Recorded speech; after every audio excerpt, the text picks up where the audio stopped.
A bill seeking to curtail the Chief Justice of Pakistan's powers to take suo motu notices and constituting benches became a law on Friday, despite a Supreme Court order halting its implementation. The development was shared by the National Assembly's official Twitter account. Last week, the top court, in a preemptive strike, passed an order putting a bar on the government from enforcing the bill when it became law. The legislation deprives the office of the CJP of powers to take suo motu notices in an individual capacity and giving the right to appeal in all suo motu cases with retrospective effect.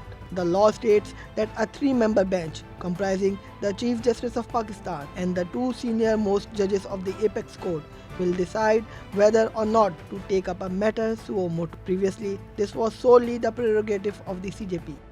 Former Pakistan Prime Minister Nawaz Sharif, along with his daughter Maryam Nawaz, met Saudi Crown Prince Mohammed bin Salman, Information Minister Maryam Aurangzeb said on Friday. In a tweet, Aurangzeb said that during the meeting, leaders discussed the further improving Saudi-Pak brotherly relations and solutions to the issues faced by Pakistan. However, there was no official mention from the Saudi side about the meeting, and the PMLN did not share any photographs of the meeting. Sharif family is in Saudi Arabia since April 11 to perform Umrah. Sudan's warring forces battled on Friday with heavy gunfire and explosions in the capital Khartoum, elsewhere in the country, as they ignored appeals by the world powers for an end of Ramadan ceasefire.